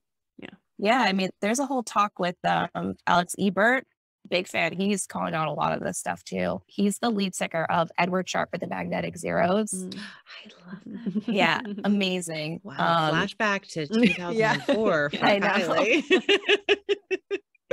Yeah. But he like is a product of the new age. And he has a really interesting talk. I'll put this on the list too. And I think it's a Rebel Wisdom podcast, another excellent podcast. That's all about the narrative of like the 5D new Earth and how it's basically like new age eugenics and how like it's very much in line with a lot of like fascist thinking and purity culture. Can you say a little bit more about that? Sure. I mean, essentially, like if you think about the Nazis, like they believed in a superior race, which was the Aryan race. And they were all about creating this world where only like they would reign supreme. And that once all of these other deplorables were exterminated or removed from the earth, they would then live in this utopia, so this utopian ideal. And it's not far off from the New Age thinking, which is that we've been living in a 3D reality and that we're moving to a 5D reality, which is one of all this peace, love, and unity consciousness. But the only way to get to the 5D reality is to raise your vibration. And the way you raise your vibration is through meditating, doing energy work, and eating like pure foods and getting rid of all of the toxic people in your life. You know, it's like a whole mindset. And you saw it really flare up with the pandemic as well, where there was a lot of people who really believed that people who got the vaccine like weren't going to move on to the 5D, and that the vaccine was like a mechanism to like keep us in the lower vibration. And there's the attitude and the reaction of the people who were anti-vax towards the people who were vaccinating, that the ones that tended to be like more negative and wrapped up in this viewpoint.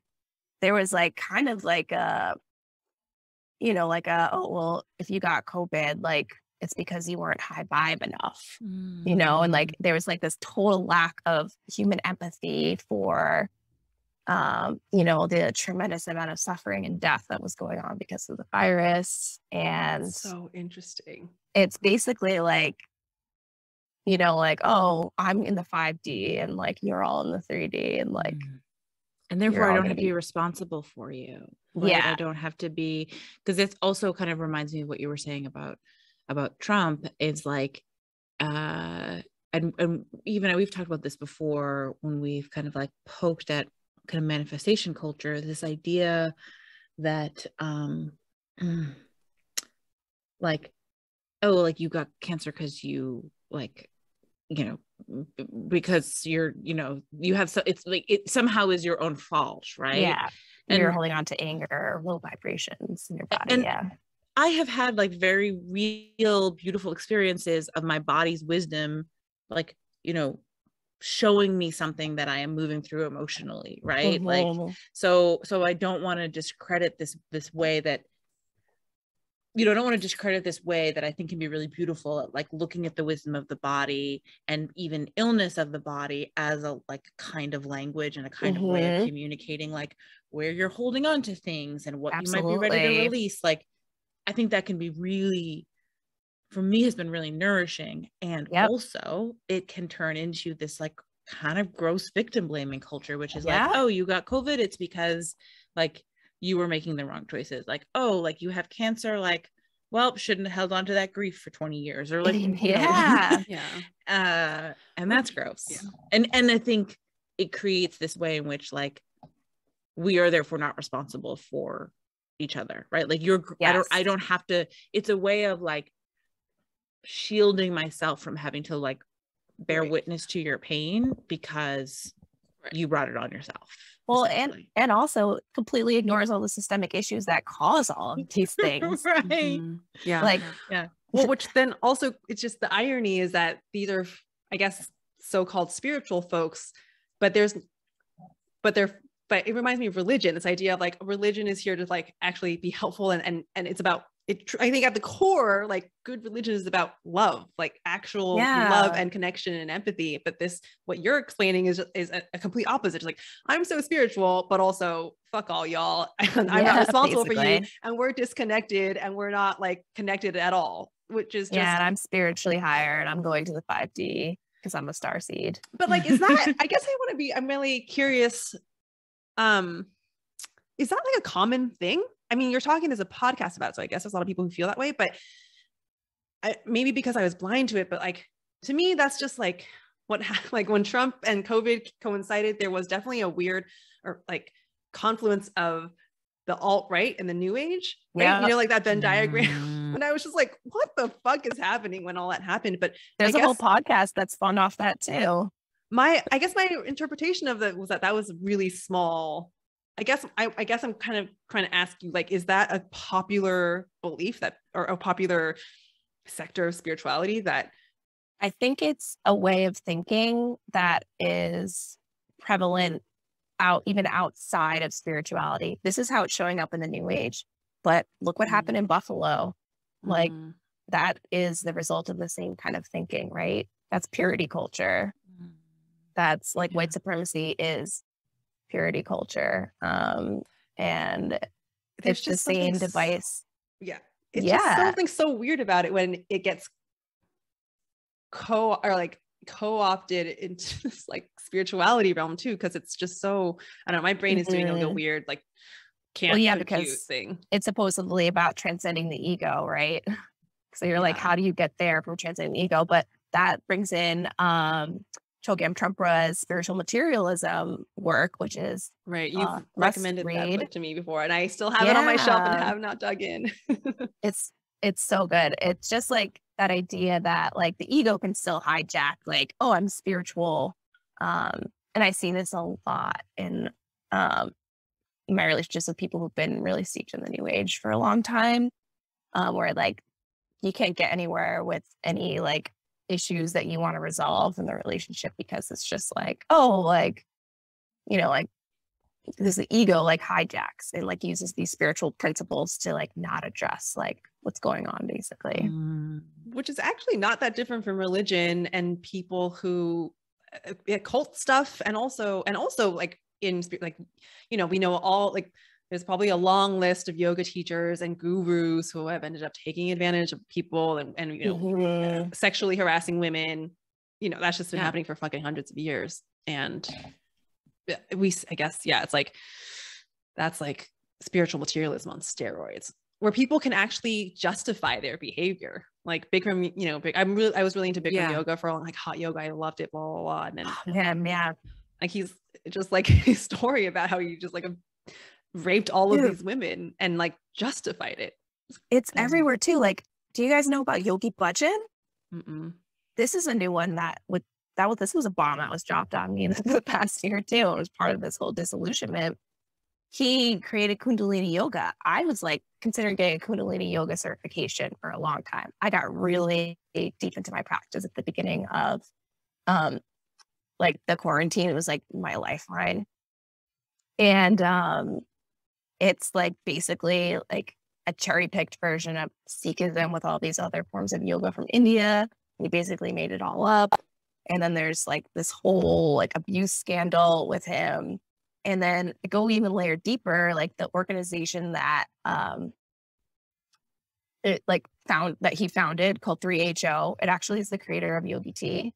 That's probably one of their biggest I businesses. love Yogi Tea. Me too. Unfortunately, I still buy it. I just bought a box today.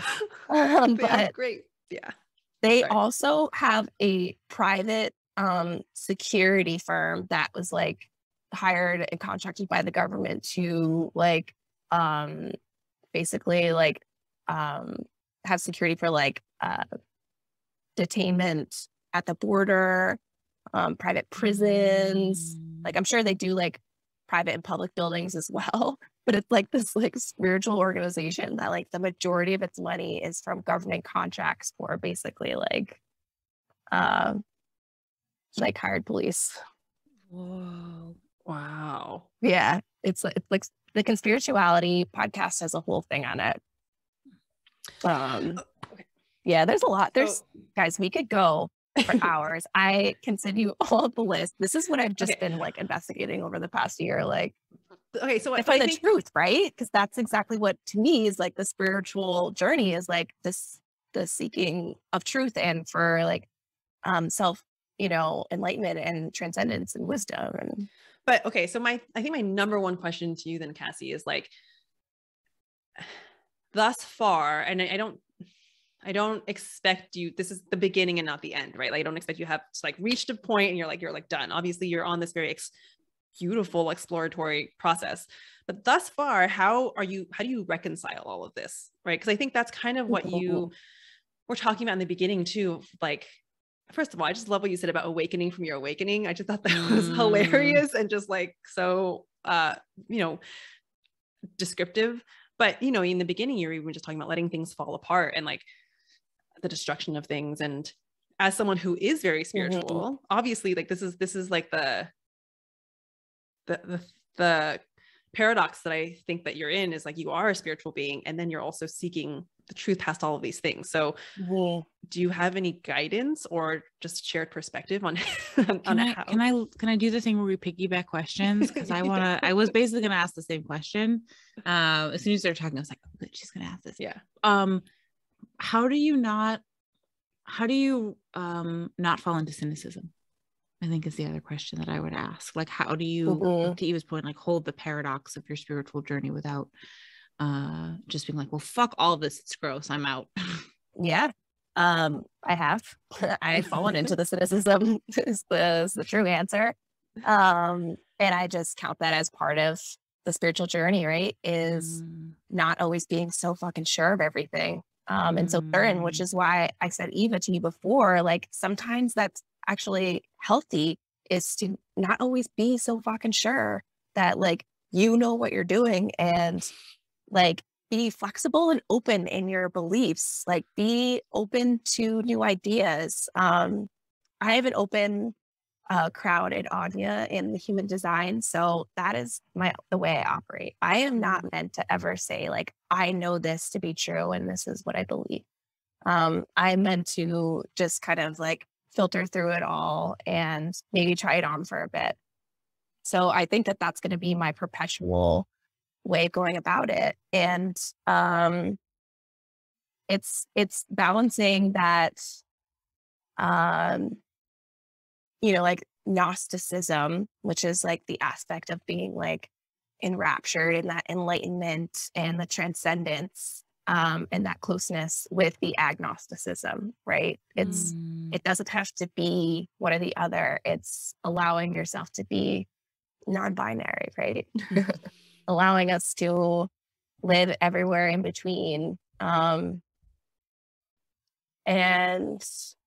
yeah, I think that about sums it up. Is there anything that I missed? I mean, that's a second mic drop right there. I don't know if you can drive a mic twice, but I think you did. Yeah. Oh, that idea of like, marrying Gnosticism with agnosticism. That feels really beautiful. I mean, Cassie, I feel this conversation's been lovely and I feel great, but I want to just check in with you. Was there anything else that maybe you want to touch on that we didn't before we ask you like our last question, our like closing question? Yeah,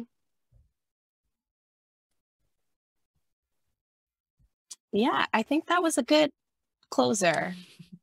I think I summed it up well there. I think, yeah.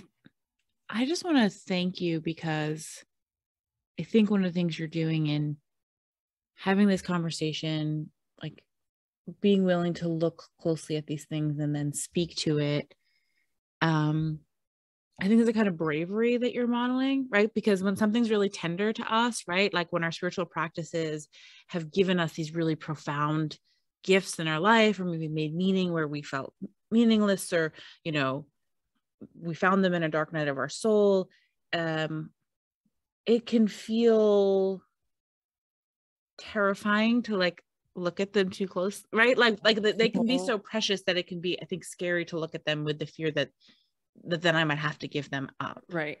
Or sorry, can I interject really quick? Because I think you're making a really good point. There's another thing is, I think when we're entering the spiritual realm, some of us are fighting so hard to even have claimed that because we came from a non-spiritual realm. And so we're like, to even own that I'm a spiritual person, that feels like an honor and a gift. So then it's so easy for us we can get offended, I think, if we question that, because it was so hard earned in the first place. Do you know what I mean? Yeah. So it's tricky, but Yeah. And yeah, no, exactly. There's all sorts of reasons I think where like our kind of mantle of spirituality and our kind of collection of baubles and practices can feel like just so tender. And therefore the idea of looking at them with the kind of, I think like kind of microscopic lens that you're bringing in here is just terrifying. And I just want to thank you for the kind of, I think, courageousness that you're modeling for us, and also the grace that you can look critically at these and also continue to have a robust practice. And in fact, likely your practice will become, you know, deeper because dark goddess style or dark feminine, like it will, the things that were actually not supporting you will burn away. And then what's left is like the good shit. Yeah. That's a beautiful story. And I guess my last note would just be that everyone's search for meaning and for spirituality is their own. Everyone has their own path. No one's path is going to look like yours. You can look to people for inspiration and for guidance, but ultimately it's your own. And I'm not here to tell you how to do it. I'm honestly just here to share what I've learned along the journey. And I don't know, I don't have the answers either. I'm just, But you've got some good questions. Yeah, I had a lot of questions that I needed to investigate, and I'm still investigating, and I probably will continue to. Yeah. Well, since we're on the topic of thank yous, I also want to just add one more thing because I actually wrote this down, but I want to thank you, Cassie, I think, for helping me just also reshape my perspective on the fact that I have this relationship to questioning a lot of things and everything. And normally I see that as a flaw. And I feel like you're giving me this gift of like, actually, maybe questioning things, maybe it's not only not a good thing, but maybe or not only is it not a bad thing, but maybe it's a good thing. But I have to admit, like, even now I can see that my like, quote unquote, business training has told me that I need to like, be sure and step into my power. And like this idea of like, I don't know, it's just more capitalism. This idea of like, you need to be the fucking best, the spot, whatever, be so sure. And that's where your power is going to be. But I've like never been like that. I've questioned everything in my entire fucking life. And what if I just embraced that instead of feeling like that was some shortcoming? Yeah. Yeah. I've been living in the question.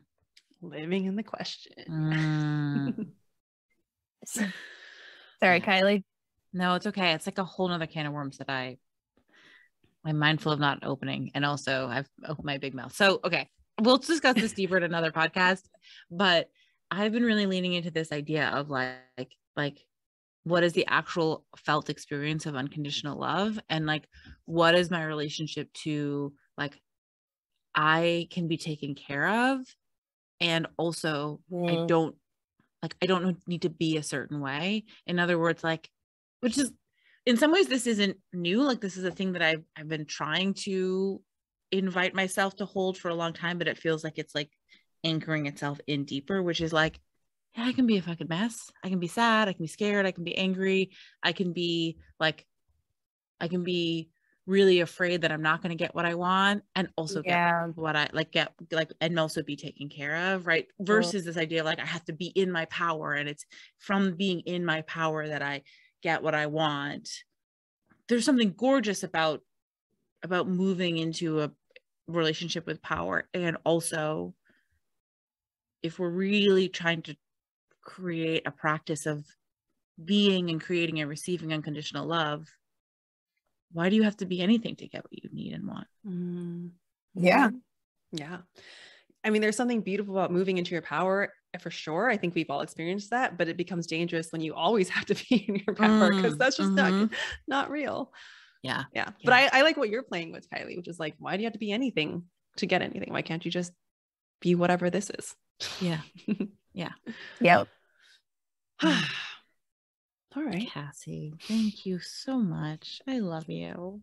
Thank you guys so much for having me on here. This was an honor, truly. And I love you both so much. Thank you. I mean, I knew this was going to be a great episode, so not surprised. We're going to go and do a round of joy. So we kind of like, I think you might know the drill. We're going to ask you, Cassie, what's one thing that's bringing you joy? And then Kylie and I will jump in and share as well. So, I'm going to cheat and have two.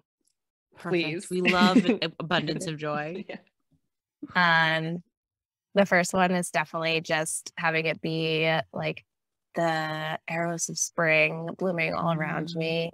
I was on a walk earlier today and found a beautiful mullein plant for my little allergic congested self.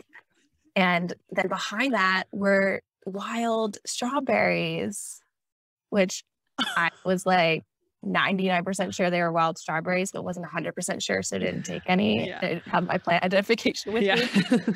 I just find so much joy in seeing everything blooming, and just each year that this season comes around, I feel myself deepening ever more and more into like that, like profound abundance and power and nurturance in nature. That's probably enough.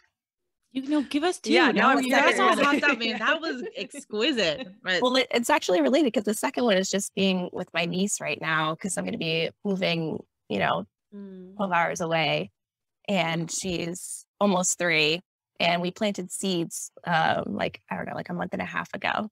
Aww. And today she came over and she looked at my garden and she goes, Cass, all of your sprouts came up. And I was like, you helped me plant those. And it's just like a very special thing to witness her growing and developing, and then to also introduce her to like, the beauty and like delight that is growing your own food and delighting in nature. That's awesome. I love that. Yeah, I love that. I wish I had an aunt who taught me about gardening when I was younger. Same. Yeah. You want to go? Yeah, sure. I'll go. I actually have two too. We'll just piggyback on this theme of two. God, I gotta come up with a second. Well, this one's, I'm cheating because we've actually talked about this on the podcast before, but I just want to give an extra shout out to my office attic space. I have recently rearranged it, and I think it looks fucking badass, and I just love it. So cozy. I just don't know, it's like, it's great when you rearrange something, you're like, oh, it's even better this way. And I don't know, I just love space. I'm really particular about space and how it feels. And I'm just really happy with how it turned out. So that's one. And also rearranging your space, and that's a cool, because I never used to do that. I had to my friend taught me. She would rearrange her room all the time. And I was like, oh, just being resourceful, and you can change up the vibe. So that's one. Kylie, have I talked about my sleep app yet? I can't remember. An app that tells me stories. Oh, maybe. Okay. Yes, this is sad. Yeah. Okay. Well, then I'll just say really quick again, since I may have said it, but I can't help but give it a second shout because it really makes me so happy. I have this app, or it's just Calm. You guys might know the Calm app, but it reads you bedtime stories in the slowest calming. It's such a lovely way to fall asleep. So highly recommended if you feel like you need something to sort of lull you to bed. It's great. That sounds lovely. It is lovely. I definitely do. Yeah. Otherwise my mind can go. All right, Kylie, what about you? So mine is also office space related, which is that I made myself an office that's kind of a blanket fort. So as I shared on the podcast before, our house is not huge, and my husband also works from home, and there's no dedicated space for me to have an office. So client calls I often take from my daughter's room, and I have a desk downstairs, but mostly it's where I have a little water fountain on it, and mostly my daughter just plays in the water fountain. That's the most action the desk gets. And I have been Virginia Woolf style, so hungry for just my own space. And we'd looked into building a proper office in our garage, and it was $20,000. So we were just kidding. Wow. And we have a handyman who we love, and so he was he was basically don't do this. It's not worth your money. Right. So, anyways, but it occurred to me the other day that I was like, well, just because we're not building like a proper office with like, you know, all the bells and whistles doesn't mean I couldn't carve out some like delicious space in the corner of my garage. And when I was a kid, like rummaging in my grandparents' basement for like cool finds, like was like one of my favorite pastimes. So I basically feel like I'm like in my grandparents' like, you know, basement.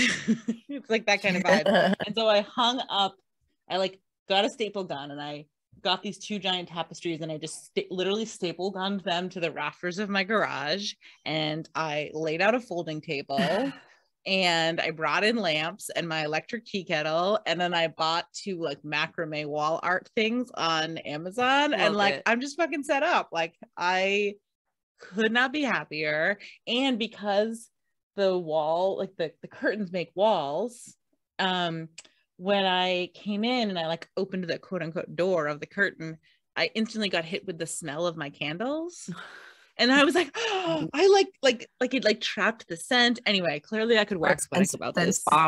Yes. It's just like it's and it has windows. It has like actual old windows. So there's real sunlight. Anyway, I could clearly go on and on. I am very excited about my blanket fort office. Highly recommend. Yeah, as you should be. I think having your own space is like such a luxury, and I think it's well deserved. Yeah. And also, I don't know, I think it's like really smart to be super resourceful. Just be like, yeah, this is an experience that I actually have very often, where I will like kind of like, you know, set an intention of like, oh, like I want to create, you know, blah, blah, I want to like buy a piece of furniture for my kitchen, and then I'll realize I already have it. Or like it happens to me a lot. It's like this really beautiful gift of like being hungry for something and then realizing like, oh wait, I actually have that. And then there's also just like simple things like, you know, tonight we're recording the podcast in the evening. My husband also had some, I think, writing group, and then our kids are asleep, and there would have had to be this complicated like shuffling of quiet spaces and who goes where and what time are you done. Instead I could just like pop into the garage, and it was uncomplicated, and that also felt lovely. So that's cool. Yeah, I could probably talk about this for another 20 minutes. I will stop. You all get my excitement. The level of my excitement is intense. It's contagious. I love it. I totally have another trail I can go hop on too. So we're all very much. You'll have to come on the podcast again, and we'll pick up from there. Yeah, this feels like an endless topic. I feel like we've only scratched the surface. So this or other topics, you are always welcome back. Thank you so much. And I will definitely share all of the amazing resources that I have been diving into for anyone else that wants to, you know, explore. Cool. I know that for a while you were on social media hiatus. Is that something, is there like a place people can follow, or are you still? Yeah. Well, you can follow me on Instagram. I'm at Cassondra Leigh. Put it in the show notes, but it's CASSONDRALEIGH and then _. That's where I'm most active, and I will eventually have a website and a mailing list, but I'm in a transitional period right now. So we'll see when that comes together, but reach out to me there. You could also send me an email, hello@CassondraLeigh.com, same spelling. And I'd be happy to connect with you. Yeah. And how can people work with you? Because you're doing like embodiment practices, right? Yeah. So I have a link to my embodiment practices. I do them Sunday mornings, Eastern time, 11 a.m. And Tuesday evening, 7 p.m. Oh, that's awesome. Every Sunday and Tuesday? Yeah. Cool. All right. Well, that's where people can find you then. So for anyone that wants to hop in, it's very casual, and each one is unique, and I just kind of channel through what, you know, feels right in the moment. Awesome. Cool. You can find all of that in the show notes. People. Awesome. Yeah. All right. Thank you guys again. Thanks, Cass. This was great. Bye. We sing. We're out. Okay. Now we're out. Yeah.